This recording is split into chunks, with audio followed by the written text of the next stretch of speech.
Hello दोस्तों, नमस्कार। स्वागत है आपका लर्न विद सोनू में। I hope you are doing well. दोस्तों, आज की इस वीडियो में मैं प्रोजेक्ट उद्भव के बारे में डिस्कस करने वाला हूं। प्रोजेक्ट उद्भव को डिफेंस मिनिस्टर राजनाथ सिंह जी ने लॉन्च किया है और इस प्रोजेक्ट के हेल्प से इंडियन आर्मी को बहुत बड़ा स्ट्रेटेजिक एडवांसमेंट मिलने वाला है। तो वीडियो का एंड तक देखिएगा, काफ़ी इंटरेस्टिंग और मज़ेदार वीडियो होगी क्योंकि इसमें आपके बहुत सारे डाउट्स क्लियर होने वाले हैं। सबसे पहले दोस्तों मैं बात करूंगा कि प्रोजेक्ट उद्भव के अंदर हमारे कौन कौन से स्टेक होल्डर्स हैं। तो पहला स्टेक होल्डर हमारा इंडियन आर्मी है और सेकंड है United service institution of India यानी यूएसआई। इन दोनों के बीच का ये कोलैबोरेशन है। जो मेन वर्क होने वाला है वो इंडियन आर्मी और यूएसआई की तरफ से होने वाला है। यूएसआई हमारा एक national security and defence service think tank है, यानी कि हमारे इंडिया के जितने भी वॉरफेयर और डिफेंस के स्ट्रैटेजिक फैसले लिए जाते हैं, जो रिसर्चर है, जो एनालिस्ट है, वो कहाँ बैठते हैं? यूएसआई के अंदर बैठते हैं और इंडिया के सिक्योरिटी के बारे में सारे फैसले लेते हैं। मतलब इसका एक अहम रोल है। ये फिर मतलब जो हमारी रिसर्च विंग है, जो रॉ है या फिर पीएमओ है, उसको दिखा मतलब प्रेजेंट करते हैं और फिर वहां से पास ऑन होता है। तो ऐसे इन्हीं इंस्टीट्यूशन की हेल्प से हमारी इंडिया की स्ट्रेटेजिक डिफेंस और मतलब वॉरफेयर की टेक्निक को डिजाइन किया जाता है। ठीक है। जो उद्भव है उसका लिटरल मीनिंग अगर मैं बात करूं, ठीक है, उद्भव का मतलब क्या होता है, तो उसका उद्भव का मतलब होता है ओरिजिन या जेनेसिस। और इसका एम क्या है? अगर मैं एम के बारे में बात करूं तो इसका एम है इंडिया के एंशिएंट मिलिट्री विजडम को रीडिस्कवर करना। आपको पता होगा कि आपने हिस्ट्री में पढ़ा होगा, 10 तक सभी हिस्ट्री पढ़ते हैं, सभी स्टूडेंट पढ़ते हैं। तो 10 तक के हिस्ट्री में हमने पढ़ा होगा कि हमारा एंशिएंट इंडिया कितना मतलब ग्लोरियस पीरियड था। मतलब आर्ट, टेक्नोलॉजी या फिर अगर मैं वॉरफेयर के बारे में बात करूं तो बहुत एडवांसमेंट थी। ठीक है, इन सभी चीज़ों में, आर्ट में, टेक्नोलॉजी में, वॉरफेयर में, सभी चीज़ों में बहुत आगे था इंडिया। लेकिन धीरे धीरे विद टाइम, टाइम के साथ धीरे धीरे हम उस विजडम को खो चुके हैं। जो उस जो लेवल हमारा उस टाइम था वो आज नहीं है। लेकिन उसी विजडम को, उसी नॉलेज को फिर से, उसी विवेक को फिर से हमें रीडिस्कवर करना है और उसी के लिए ये प्रोजेक्ट उद्भव लाया गया है। इसका मतलब ये एम मैंने बताया कि आपको एंशिएंट मिलिट्री विजडम को डिस्कवर करना है। लेकिन एंशिएंट एंशिएंट इंडिया में जो हमारी मिलिट्री विजडम थी, मिलिट्री टेक्नोलॉजी थी, मिलिट्री का ज्ञान था, वो थोड़ा अलग था। लेकिन ये जो प्रोजेक्ट उद्भव है ये हमारे एज ओल्ड नॉलेज को इंटीग्रेट करेगा कंटेम्प्रेरी मिलिट्री प्रैक्टिस से। जो कंटेम्प्रेरी मिलिट्री प्रैक्टिस है वो आज के contemporary organisation, institution, think tank द्वारा डिजाइन किया जाता है, जो आज के टाइम को सूट करता है। लेकिन जो हमारा आज का स्ट्रेटेजी है, आज का, वो कहीं हद तक इंटरनेशनली मतलब सबसे बेस्ट नहीं है, सबसे टॉप लेवल पर नहीं है। तो टॉप लेवल, सबसे बेस्ट बनाने के लिए इस प्रोजेक्ट उद्भव को लाया गया है, क्योंकि एंसेंट इंडिया में हम सबसे बेस्ट थे, सबसे टॉप थे। तो आपको पता होगा पास्ट को क्यों पढ़ा जाता है। पास्ट को इसलिए पढ़ा जाता है क्योंकि हम पास्ट में जो बढ़िया चीजें थी, जो अच्छी चीजें थी, उसको फिर से दोबारा से रीडिस्कवर करें और अपने प्रेजेंट में उसको लाए, या फिर पास्ट में जो गलतियां हुई हैं उसको प्रेजेंट में ना होने दें। यानी पास्ट से हमें सीखना है। तो सीखने के लिए क्या लाया गया है? प्रोजेक्ट उद्भव। जो मिलिट्री स्ट्रेटेजी थी उसको सीखना है। आपको पता होगा कि अगर हम बेस्ट होते, अभी हमारे पास हमारे दो होस्टाइल नेशन है, यानी हमारे आर्क राइवल है। हम उनसे बहुत मतलब बड़े लेवल पे युद्ध लड़ चुके हैं, बहुत बड़े बड़े वॉर हुए हैं जिसमें हमारे लाखों लोगों की जान गई है, मतलब बहुत सारे सोल्जर्स मारे गए हैं। पाकिस्तान और चाइना दोनों की तरफ से टू फ्रंट फ्रंट वॉर का स्थिति हमेशा बना रहता है। गलवान वैली में आपने अभी देखा क्या हुआ। और पाकिस्तान की तरफ से तो हमेशा ही टेररिस्ट घुसपैठ होती रहती है। मतलब वहाँ से ऐसे खबरें हमेशा रोज ना कुछ आती रहती है, या फिर मतलब सीज फायर, मतलब ऐसा कुछ, मतलब वहाँ से गोलीबारी की खबरें आती रहती है। ठीक है। तो इन दोनों आर्क राइवल को टैकल करने के लिए हमें क्या करना होगा? हमें अपने मतलब स्ट्रेटेजी में थोड़ा बदलाव लाना पड़ेगा। हम एंशिएंट इंडिया में जो जो मतलब राजा थे, किंग थे, वो बड़े बड़े वॉरफेयर करते थे, बड़ी बड़ी लड़ाइयां लड़ते थे। अलेक्जेंडर द ग्रेट भी आया था यहाँ से और वापस चला गया, आपको पता होगा। अलेक्जेंडर द ग्रेट बहुत बड़ा नाम है, ये आपने सुना होगा, जरूर सुना होगा। ठीक है। उतना बड़ा किंग जो पूरी दुनिया को ग्रीक से मतलब उधर वेस्टर्न मतलब कॉन्टिनेंट से जीतता हुआ सबको यहाँ तक आ गया, इंडिया तक आ गया, और इंडिया से वापिस उसको जाना पड़ा। तो क्या कुछ ऐसा रहा होगा जिसके कारण इतने बड़े बड़े मतलब एंसेंट इंडिया में इतने बड़े बड़े हमलावर आए और हमला हमेशा बना रहता था, लेकिन वो वापस चले गए। तो उसी नॉलेज को हमें इंटीग्रेट करना है अपने कंटेम्प्रेरी मिलिट्री प्रैक्टिस से। अगर मैं कीवर्ड की बात करूं प्रोजेक्ट उद्भव के अंदर क्या है, तो इसके अंदर स्ट्रेटेजिक थिंकिंग है, स्टेट क्राफ्ट है, वॉरफेयर है। स्टेट क्राफ्ट की बात आ गई, वॉरफेयर की बात आ गई, तो अब इस स्टेट क्राफ्ट और वॉरफेयर के बाद में हमारे 3 लोग बहुत ही मेन है। वैसे तो बहुत सारे हैं, लेकिन इस प्रोजेक्ट के अंदर 3 लोगों को डिस्कस किया जाएगा। एक है चाणक्य जी, एक है तिरुवल्लुवर जी, एक है चंद्रगुप्त मौर्य जी। ये तीनों ही बहुत मेन है। एंशिएंट इंडिया में ये ऐसे नाम है, इनके बिना हिस्ट्री पूरी नहीं होती। आपने सुना होगा चाणक्य एक बहुत बड़े स्टेट क्राफ्ट थे, बहुत बड़े पॉलिटिकल थिंकर थे, बहुत बड़े इकोनॉमिस्ट थे, बहुत बड़े पॉलिटिकल साइंटिस्ट थे, ठीक है, जिन्होंने नंदा डायनेस्टी को ओवरथ्रो कर दिया बिना किसी पैसे के, बिना एक पैसे के, मतलब अपने स्ट्रेटेजी से उन्होंने चंद्रगुप्त मौर्य को ऐसा बनाया कि नंदा डायनेस्टी को उन्होंने ओवरथ्रो कर दिया।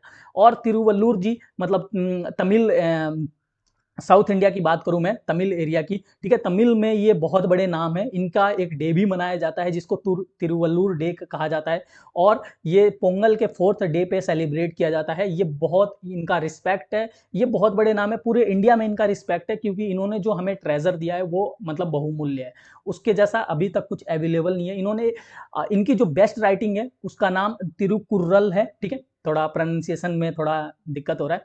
तो तिरुकुर्रल जो है ये 1330 पोएम का कलेक्शन है, जिसके अंदर एथिक्स, पॉलिटिकल और इकोनॉमिकल मैटर को और लव को डिस्कस किया गया है, जिससे हमें बहुत नॉलेज मिलती है।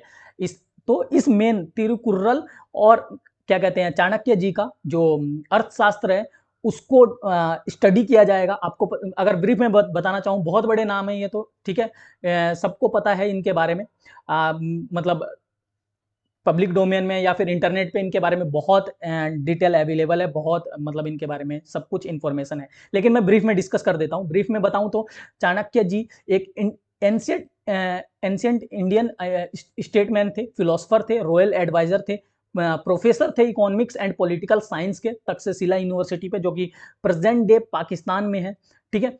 और ये ऐसे फर्स्ट पर्सन है जिन्होंने अखंड भारत का सपना देखा था। मैं आपको अखंड भारत का यहाँ पर मतलब ये दिखा देता हूँ कैसा दिखता है जो इन्होंने सपना देखा था, जिसके अंदर हमारा प्रेजेंट डे अफगानिस्तान, पाकिस्तान, पाक ऑक्यूपाइड कश्मीर, अक्साई चीन, तिब्बत, नेपाल, भूटान, बांग्लादेश, म्यांमार यानी ब्रह्म देश और श्रीलंका, ये सभी के सभी हमारे अखंड भारत में आते हैं, जिसका सपना चाणक्य जी ने देखा था, ठीक है।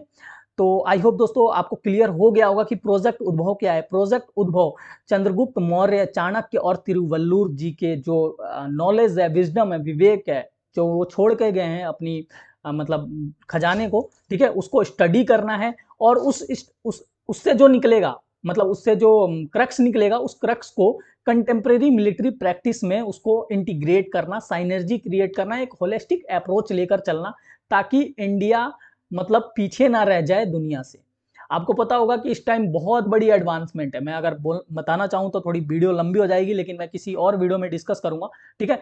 लेकिन फटाफट मैं एक चीज डिस्कस कर लेता हूं जो आपके लिए बहुत इंपॉर्टेंट है, कि हमारे एंशिएंट इंडिया में ऐसे कौन कौन से वॉर हुए हैं जिससे कि हम सीखना चाहते हैं, जिनके फाइंडिंग्स को हम इंटीग्रेट करना चाहते हैं। तो सबसे बड़ा वॉर महाभारत का वॉर, मतलब इसके बारे में तो इंडिया में ऐसा शायद कोई ऐसा ही बचा होगा जिसको नहीं पता होगा। महाभारत का वॉर जो कि पांडव और कौरव के बीच लड़ा गया था, ठीक है, पांडव को विक्ट्री मिली थी इसमें, और नॉर्थ सेंट्रल इंडिया कुरुक्षेत्र में इसको लड़ा गया था, जो कि प्रेजेंट डे अभी भी कुरुक्षेत्र डिस्ट्रिक्ट है हरियाणा के अंदर, वहीं लड़ा गया था। सेकंड बड़ा वॉर जो है वो कौशल और काशी का वॉर हुआ था, बहुत बड़ा वॉर हुआ था, जिसमें कौशल को विक्ट्री मिली थी और कौशल ने काशी को एनेक्ट कर लिया था, ठीक है। ये जो डेट लिखी है, ये डेट मतलब थोड़ी डिफरेंट मिलेंगी आपको बहुत सारी बुक्स में, क्योंकि अभी तक ऐसा कोई मतलब ठोस कॉन्क्रीट ऐसा फाइंडिंग्स नहीं है जिससे डेट को ना डिफाइन किया जाए। तो डेट आप देख सकते हैं, कोई बढ़िया रेफरेंस आपको हिस्ट्री की बुक में मिल रहा है तो आप ले सकते हैं, नो डाउट एनसीईआरटी वगैरह कंसिडर कर सकते हैं। ये मैंने डिफरेंट साइट से उठाया, ठीक है। और Achaemenid conquest of Indus valley, Indus valley में जो अकेडमिड जो रूलर आए थे, जो मतलब यहाँ पर आक्रमणकारी आए थे, उनका एक वॉर हुआ था जिसमें अकेडमिड को विक्ट्री मिली थी ये, और पर्शियन रूल एस्टेब्लिश हो गया था नॉर्थ वेस्टर्न रीजन में इंडियन सब कॉन्टिनेंट के। फिर next invasion Indian campaign of Alexander the great, मैंने बताया आपको अलेक्जेंडर द ग्रेट, सिकंदर जिसको बोला जाता है हिंदी में, सिकंदर का यहाँ पर कैंपेन हुआ था इंडिया में, वो आया था वेस्टर्न एरिया से यहाँ पर, जिसमें उसने मतलब ब्यास रिवर के उस पार, मैं ब्यास रिवर आपको एक बार जल्दी से दिखा देता हूँ तब ताकि आपको एक आइडिया मिल जाए। ये देखिए, ये ब्यास रिवर है जो कि ब्यास कुंड से निकलती है, हिमाचल प्रदेश में इसका लोकेशन है, वहीं पर ब्यास कुंड है, वहीं से निकलती है और ये सतलुज रिवर में आके मिल जाती है और पंजाब में ये लोकेशन है, ठीक है। सतलुज रिवर सतलुज के अंदर आकर ये मिल जाती है, यानी इसका सोर्स जो है ब्यास कुंड है, माउथ जो है वो सतलुज है। मैप में अगर दिखाऊं तो देखिए, ये ब्यास है, ब्यास के इस साइड मतलब लेफ्ट हैंड साइड जितना भी एरिया है ये अलेक्जेंडर के कब्जे में आ गया था। तो आई होप आपको थोड़ी क्लियरिटी मिल रही होगी इसमें। और मैं अगर नेक्स्ट वॉर के बारे में बात करूं तो बैटल ऑफ हाइडेस्पस है, जिसमें पोरुस और मैकडोनिया के जो रूलर थे उनके बीच लड़ाई हुई थी। इसमें पंजाब के कुछ एरिया को एनेक्स कर लिया गया था, ठीक है। फिर से जो ब्यास और उस साइड सतलुज वाला एरिया है उसमें थोड़ा एनेक्सेशन हो गया था, जो बाहर से आक्रमणकारी आए थे। नेक्स्ट सबसे बड़ा कॉन्क्वेस्ट है, कॉन्क्वेस्ट ऑफ नंदा एम्पायर, जिसके बारे में मैंने बताया बिना किसी क्या कहते हैं कि रिसोर्स के, मतलब ऐसा कोई पूर्वजों से रिसोर्स नहीं मिला था, खुद से क्रिएट किया और खुद से ही एक एम्पायर को ओवरथ्रो कर दिया। ये बहुत बड़ी बात है। पूरे वर्ल्ड की हिस्ट्री में, आपकी वर्ल्ड की हिस्ट्री उठाएंगे तो उसमें ऐसी कोई बुक नहीं होगी जिसमें बैटल ऑफ मतलब कॉन्क्वेस्ट ऑफ नंदा एम्पायर यानी कि मौर्यन एम्पायर और चंद्रगुप्त मौर्य के बारे में नहीं होगा। चंद्रगुप्त मौर्य और नंदा एम्पायर के बीच ये वॉर हुआ था, जिसमें चंद्रगुप्त मौर्य को विक्ट्री मिली थी चाणक्य जी के वजह से, ठीक है। और फिर सेल्यूसिड मौर्यन वॉर हुआ था, जिसमें मौर्यन विक्ट्री हुई थी। मौर्य को हरा नहीं पाया अभी तक कोई, मतलब जो शुरुआत में मौर्य था, जो मैं मतलब लेटर मौर्यन की बात नहीं कर रहा हूँ मैं, जो शुरुआत के मौर्यन थे जैसे चंद्रगुप्त मौर्य, बिंबिसार, अशोक, आपने इनके बारे में पढ़ा ही होगा। अशोक ने जो कलिंगा का वॉर लड़ा हुआ था, अभी नेक्स्ट उसी का नाम है। कलिंगा वॉर जो हुआ था वो मौर्यन एम्पायर और कलिंगा के बीच हुआ था, जिसमें मौर्यन विक्ट्री मिली थी। और यहीं पर इसी मतलब ऐसा कहा जाता है कि अशोक ने मतलब बौद्ध धर्म को अपना लिया था। कलिंगा वॉर में जो मार काट हुई थी उससे देखकर वो विचलित हो गया था, ठीक है। बौद्ध धर्म अपना लिया था। तो ये भी एक बहुत बड़ा वॉर है, क्या कहते हैं कि कलिंगा वॉर। नेक्स्ट अगर मैं बात करूं तो खरवेला कॉन्क्वेस्ट ऑफ द्रविडियन किंगडम। जो खरवेला था वो एक किंग था, कहाँ का मतलब खरवेला एक डायनेस्टी थी और ये उड़ीसा की थी, ठीक है। उड़ीसा में इनका राज्य था, उड़ीसा में ये लोग रूल करते थे और वहां से इन्होंने द्रविडियन किंगडम यानी कि साउथ इंडिया में मतलब इन्होंने कैंपेन चलाया था और वहां पर पूरे द्रविडियन किंगडम को जीत लिया था। तो आई होप दोस्तों आपको क्लियर हो गया होगा प्रोजेक्ट उद्भव क्या है, इसके बारे में आइडिया लगा होगा। थोड़ा आपको ये भी आइडिया लग गया होगा कि मतलब एंसेंट इंडिया में चीज़ें कैसी हुई थी, कौन से मेन वॉर हुए थे। अगर आपको ये वीडियो अच्छी लगी हो तो प्लीज़ मेरे चैनल को सब्सक्राइब कीजिए, क्योंकि मेरा चैनल मतलब मैंने अभी एक इनिशिएटिव लिया है जो ऐसे टॉपिक्स में मैं वीडियो डालूंगा। मैंने रफा बॉर्डर, नमो भारत और air quality index, red spot, my Bharat ऐसी स्कीम और ऐसे जो करंट के टॉपिक्स हैं उनके ऊपर मैंने ऑलरेडी एक वीडियो डाली है। वीडियो बहुत लंबी हो गई है लेकिन मैंने सोचा है अब शॉर्ट वीडियो रखनी है। तो चैनल को जरूर सब्सक्राइब कीजिए। Thank you very much.